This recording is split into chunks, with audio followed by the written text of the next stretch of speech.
Live from downtown Detroit, home of WDIV and Click on Detroit, Local 4 News at 6 starts now.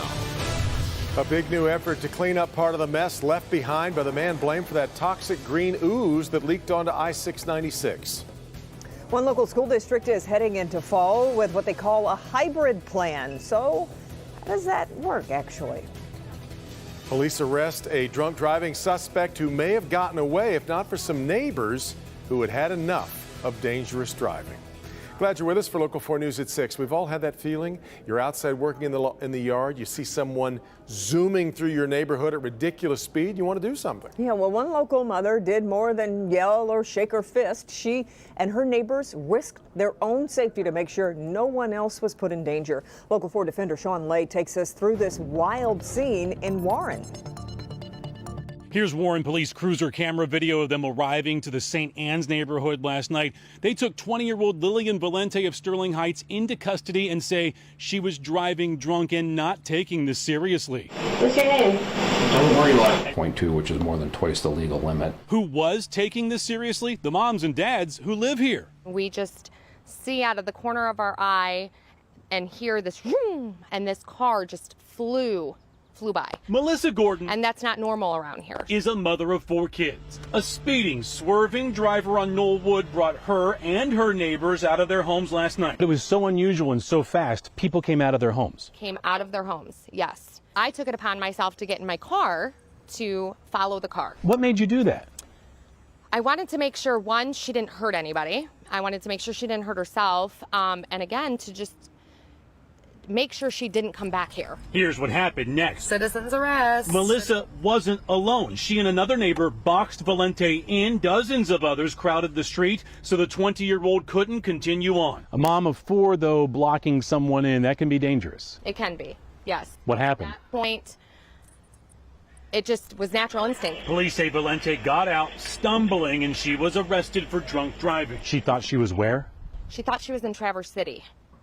Nowhere near here. It was neighbors rallying together, trying to ensure the safety of all of our children and our neighbors to make sure that this just doesn't go on in here.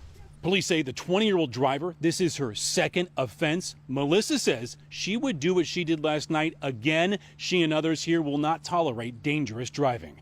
In Warren, Sean Lay, Local 4. Traverse City. Okay. Interesting. Yeah. Well, checking today's coronavirus headlines here in Michigan, the state is reporting 762 new cases of COVID-19, and fortunately, there are no additional deaths to report. Governor Whitmer, though, today extended her emergency order, now running through September 4th. She also signed a new executive order regarding employee sick time. Employees who stay home because of symptoms have to be treated as if they were taking medical leave. Governor says that measure is designed to ease pressure people might feel to go back to work while they're sick, in light of the federal government allowing pandemic unemployment assistance to lapse at the end of July. Well, at 5 o'clock, we told you about the teachers in Warren taking a stand against having to return to the classroom this fall for safety reasons. But it's a different story over in Novi, where that district is planning a hybrid approach. Larry Spurl is back with some of the reaction there. Larry, good evening. Good evening, Kimberly. We are here at the Novi Schools headquarters, and right now parents have 2 options on the upcoming school year: continue on with virtual learning or have their kids come back here for a hybrid option. And I talked to both parents and the district about this decision.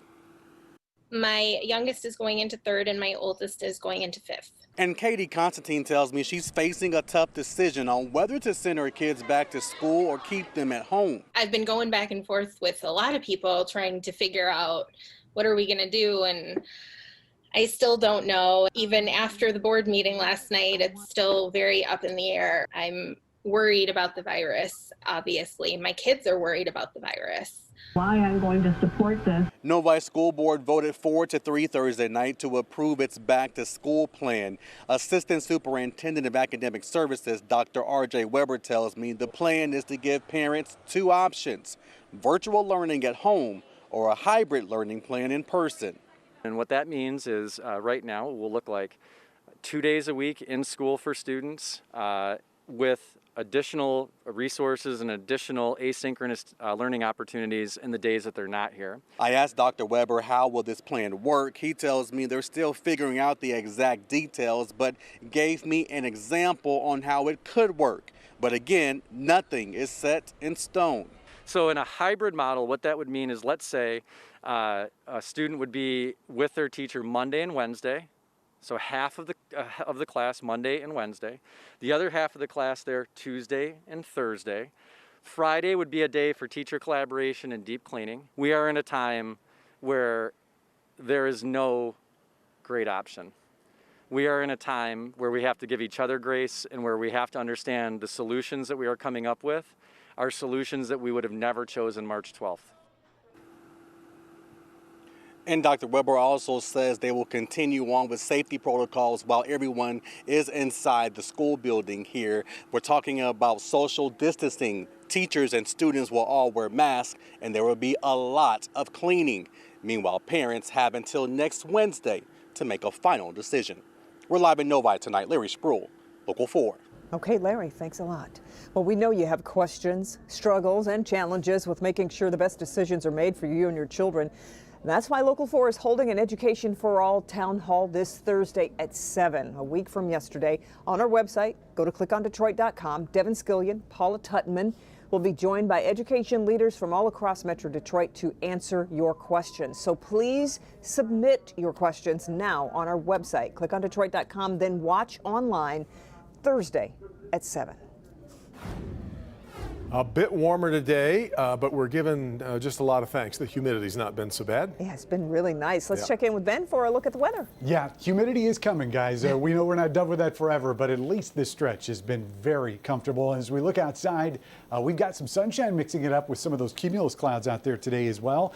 Temperatures have peaked into the 80s. They're starting to come back down a little bit into the upper 70s. Really not much of a breeze out there. It's very light in places where it's showing up. But all in all, it has been a fantastic work week, and the weather impacts for the next 4 days, pretty minimal. In fact, they're low for Saturday, Sunday, and Tuesday. It's really Monday when we've got our best chance of seeing a shower or thunderstorm. So we'll talk timing on that. We may not be dry for the complete weekend. We'll check out Sunday's rain chance, even though it's slim, coming up in a few minutes. Don't forget to download the Local Forecasters app. If you're headed out this weekend, you can get the entire 10-day forecast. And as always, it's absolutely free by searching WDIV. Guys? The battle between Gary Sayers and the state taking a new turn tonight. The state and the city of Detroit have been working to get Sayers to clean up one of the properties so important environmental testing can then get underway. Well, now we are seeing some progress. Here's our consumer investigator, Hank Winchester. If you take a look behind me, you can see all the heavy-duty equipment, crews here at the property on Commonwealth in Detroit working to clear out this mess. It is an important step, state investigators say, as they work to find out what's really on this property. The debris, the mess, the piles of trash, it is slowly being cleaned up here at a property owned by Gary Sayers in Detroit. This is the building he owns on Commonwealth Street in Detroit, just blocks away from Henry Ford Hospital. You can see crews on the property this week, and the goal is making it safe for much-needed environmental testing to get underway. But here's the issue. Eagle and the city of Detroit have been working for months to get Sayers to clean it up. Repeated calls to get the work done were ignored, we're told. However, the city and Eagle teamed up recently, working to put pressure on Sayers, and it appears to have worked. A spokesperson from Eagle tells Help Me Hank, given the history of the Commonwealth site and Eagle's commitment to protecting public health and the environment, it's important for us to move forward with soil and groundwater testing. Any clearing of debris on the property helps facilitate our ability to access the site for possible contamination. Sayers has not only been battling the state and leaders in Detroit, but also those in Madison Heights, the site of the Green Ooze. It was here at this building that Sayers and his environmental problems first hit the radar. This after green ooze was spotted seeping out of the building and onto 696 last year. Sayers has been in a battle to keep his building, but testing and cleanup here at this site have at least gotten underway and in fact continue. And state investigators, they're watching this activity here on Commonwealth very closely. And while they don't have a timeline right now for when they'll be able to get on the property and begin that testing, they're optimistic that it will happen soon. We're here in Detroit. Hank Winchester. Help Me, Hank. Okay, Hank. Well, as the nation continues to battle COVID-19, the future of school sports and all extracurricular activities remains unclear. And that's having a big impact on the mental health of the students from elementary to college. Our Dr. Frank McGeorge is here with a closer look at how to help your children cope. Many activities are on hold indefinitely, but even those that resume in some capacity will be different, with athletes competing in empty stadiums, musicians playing in vacant rooms, and actors performing to empty seats. The uncertainty of what's to come is difficult for so many kids.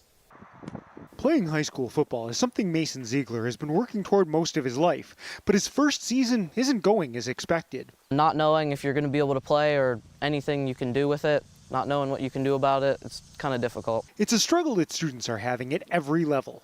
James Houle is a sports psychologist at Ohio State. He says athletes' routines and identity are deeply rooted in their sport. Their way of being has been uprooted. That's also true for musicians, actors, any student that invests their time and energy into extracurriculars that they love. Houle has this advice to help students cope. First, rather than focusing on what you're missing, try to stay in the present. When we live our life day to day, right here, right now, we tend to be happier, even if it's a horrible situation. Next, shift your focus. You can't change the situation, but you can still move toward your goals.